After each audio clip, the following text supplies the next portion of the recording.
My father didn't die by enemy steel. He died fighting something that crawled out of the earth, something that laughed as it tore him open. My father was dead. Not by Saxon steel, not by sickness, but by something ancient, something that should have stayed buried.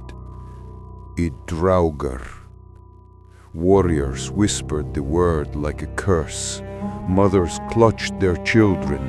Even the bravest among them drank like men trying to forget. The skald rose, commanding silence. His voice shook as he recounted my father's glory.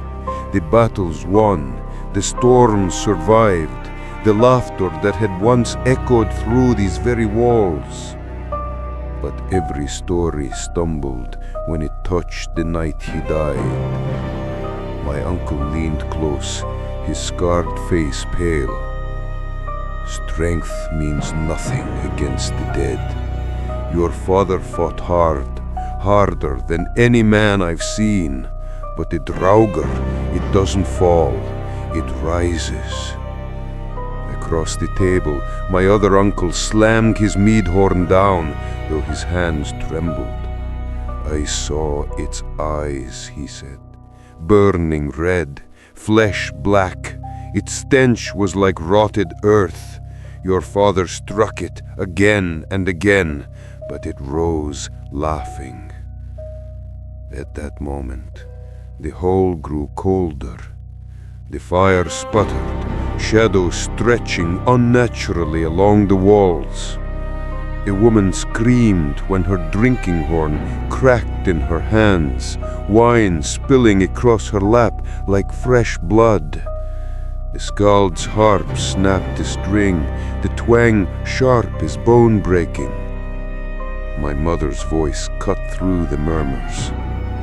He was more than a warrior. He was a father, a husband, and he walks with the gods now, not with the cursed dead.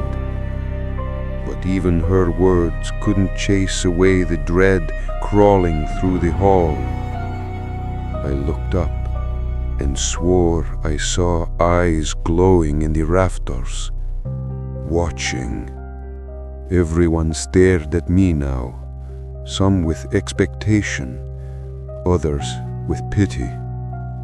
My throat tightened, but I forced out the words. My father taught me courage, not the absence of fear, but the mastery of it.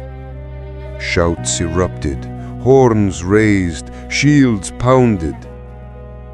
But beneath the noise, I heard it. A low, grinding laugh. The same laugh I had heard the night he died. It was the evening before a raid on a Saxon village.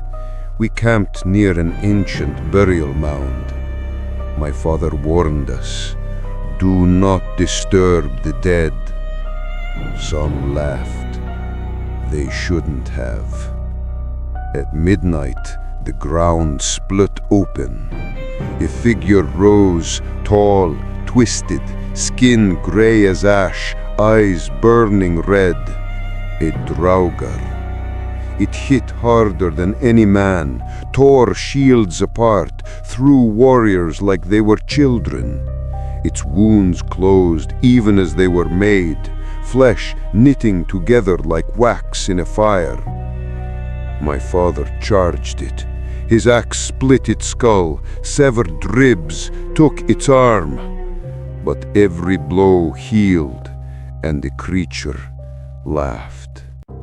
Back, he shouted, shoving me to safety. The Draugr's claws pierced his chest. Black blood spilled. Still my father fought, even as it tore him open, even as its laughter filled the night. He fell into my arms.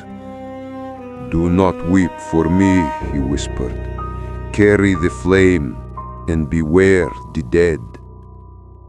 His body went still. The Draugr vanished into the darkness as though it had never been there. The next morning, the sky was black with storm clouds as we gathered at the fjord for his funeral. His body lay on the ship, washed, wrapped, made ready for Valhalla. He looked smaller than I remembered, weaker, human. I placed his axe on his chest. Whispers surrounded me. His axe failed him. Even he could not slay a Draugr. Gifts were placed, a mead horn, a figure of Freya, blessings, prayers. We lit the torches. My uncles and I touched them to the ship.